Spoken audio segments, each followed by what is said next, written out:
എനിക്ക് ഓർമ്മ. ഇപ്പോൾ ഷാഫി പറമ്പിൽ മാധ്യമങ്ങളെ കാണുകയാണ് തത്സമയം. അല്ല, അത് ഞാൻ ചോദിക്കുന്നത് അത് എങ്ങനെ. അപ്പൊ ഞാൻ ചോദിക്കുന്നത് നിങ്ങൾ എന്താ ഉദ്ദേശിക്കുന്നത്? നിങ്ങൾ എന്താ ഉദ്ദേശിക്കുന്നത്? ഞാൻ ചോദിക്കുന്നത് അല്ല, എന്റെ ചോദ്യം. ഇപ്പൊ നിങ്ങൾ കുറെ ചോദ്യം എന്നോട് ചോദിച്ചല്ലോ. നിങ്ങൾ എന്താ ഉദ്ദേശിക്കുന്നത്?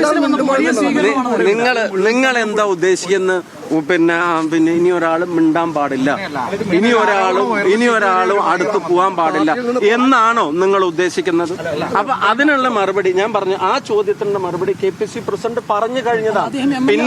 പിന്നെയും നിങ്ങൾ ആവർത്തിച്ച് ഇതന്നെ പറഞ്ഞുകൊണ്ടിരിക്കുന്നതിന്റെ നിങ്ങളുടെ പിന്നെ കാരണം എന്ന് പറയുന്നത് ഇതിലെ വാർത്തകളിലേക്ക് നിങ്ങളുടെ വാർത്താ സ്പേസിനെ കൊണ്ടുപോകാന്നുള്ളതാണ്. അതല്ലാതെ ഒരുപാട് കാര്യങ്ങൾ നടക്കുന്നുണ്ട്. അതുകൊണ്ട് KPC പ്രസിഡന്റ് പറഞ്ഞതിൽ കൂടുതൽ ഞാൻ ഈ കാര്യത്തിൽ മുമ്പ് പ്രതികരിച്ചിട്ടുള്ളതാണ്. ഞാൻ വളരെ ക്ലിയർ ആയിട്ട് തന്നെ പറഞ്ഞിട്ടുള്ളതാണ്. KPC പ്രസിഡന്റ് പറഞ്ഞ കൂടുതൽ ഒരു വാക്കും ഞാൻ അതിൽ കൂടുതലോ കുറവോ പറയാൻ ആഗ്രഹിക്കുന്നില്ല എന്നുള്ളത്. പിന്നെ ഇനിയിപ്പോൾ ഞാൻ പറഞ്ഞ എന്താ, അപ്പോൾ എന്നോട് ചോദിച്ചാൽ ഞാൻ പറഞ്ഞ പിന്നെ അതാണ് വാർത്ത. ഇപ്പം ഞാൻ നേരത്തെ പറഞ്ഞതിൻ്റെ എക്സ്പ്ലനേഷനോ അതിൻ്റെ ബാക്കി കാര്യങ്ങളൊന്നും അല്ല. അപ്പോൾ പിന്നെ ഇതാണ് വാർത്ത. പിന്നെ അതിൻ്റെ കൂടെ വാർത്താ സ്പേസും പോവുക. അപ്പോൾ അതിൻ്റെ പിന്നാലെ തന്നെ ഇങ്ങനെ നിൽക്കാൻ ഞങ്ങളും ആഗ്രഹിക്കുന്നില്ല. മറ്റു വിഷയങ്ങളുണ്ട്, ഗവൺമെന്റിനെതിരായിട്ടുള്ള ചെയ്തികളുണ്ട്. രാഹുൽ ഗാന്ധി പിന്നെ നടത്തുന്ന പോരാട്ടത്തിന് പിന്തുണയുണ്ട്. അത് കോൺഗ്രസ് സിഗ്നേച്ചർ ക്യാമ്പയിൻ നടത്തുന്നു. കോൺഗ്രസ് കേൾക്കാൻ പോലും പറ്റുന്നില്ല അല്ലെ.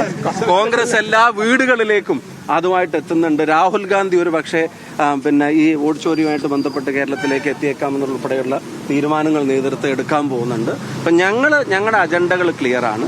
ഈ ഗവൺമെന്റിന്റെ പോലീസ് നയങ്ങളിലെ വീഴ്ചകളുണ്ട്, അതിനെതിരായിട്ടുള്ള സമരങ്ങൾ നടക്കുന്നുണ്ട്. വലിയ സമരങ്ങൾ, പ്രതിഷേധങ്ങൾ, ഗവൺമെന്റിന്റെ വീഴ്ചകളിലെ പ്രക്ഷോഭങ്ങൾ, സംഘടനാ പരിപാടികൾ, തെരഞ്ഞെടുപ്പ് മുന്നൊരുക്കങ്ങൾ, അതൊക്കെ ഞങ്ങൾ നടത്തിക്കൊണ്ടിരിക്കുന്നുണ്ട്. അതിനകത്ത് ഒരു വശത്ത് CPM അവരുടെ അധിക്ഷേപ പരമ്പര കൊണ്ട് അതിനെ മറച്ചു വെക്കാൻ ശ്രമിക്കുന്നു. നിങ്ങളാണെങ്കിൽ അതിൽ എന്തെങ്കിലും ഒരു വാക്കോ വരിയെ കിട്ടിയിട്ട് അത് നിങ്ങളുടെ ഭാവനയും കൂടെ ചേർത്തിട്ടുള്ള പല വാർത്തകളും സ്പേസ് ഇന്നിപ്പോ പിന്നെ യൂത്ത് കോൺഗ്രസ് പിന്നെ പ്രസിഡന്റ്ഷിപ്പിനെ പറ്റി പോലും ഇന്ന് രാവിലെ വാർത്തകൾ അങ്ങ് വരികയാണ്. പാർട്ടി എടുക്കാത്ത തീരുമാനം അല്ലെങ്കിൽ പാർട്ടി ആലോചിച്ചതോ ആലോചിക്കാത്തതോ ആയിട്ടുള്ള തീരുമാനങ്ങളൊക്കെ നിങ്ങളുടെ ചില ചാനൽ സ്ഥാനാർത്ഥി പ്രഖ്യാപനം പോലും നടത്തിയായിരുന്നു. കോൺഗ്രസിന്റെ കുറച്ച് സ്ഥാനാർത്ഥികളെ പ്രഖ്യാപനം നടത്തുമ്പോൾ കുറച്ച് പാർട്ടി കാര്യങ്ങളൊക്കെ ചെയ്യാനും തീരുമാനിക്കാനുള്ള ഒരു സ്പേസ് ഞങ്ങൾക്ക് തന്നെ വിട്ടു തരണം. നിങ്ങൾക്ക് അല്ലാതെ മറ്റു കാര്യങ്ങൾ അത് സമയം അത് യൂത്ത് കോൺഗ്രസ് പ്രസിഡന്റ് ഇപ്പൊ രാജിവെച്ചതുകൊണ്ടാണ് ഇപ്പൊ സംസ്ഥാന പ്രസിഡന്റ് ഇല്ലാത്തത്. പുതിയ പ്രസിഡന്റിനെ മതിയായ ചർച്ചകളിലൂടെ IYC നേതൃത്വം അത് കണ്ടെത്തും. അതിന്റെ തീരുമാനം പ്രഖ്യാപനവും ഉണ്ടാവും.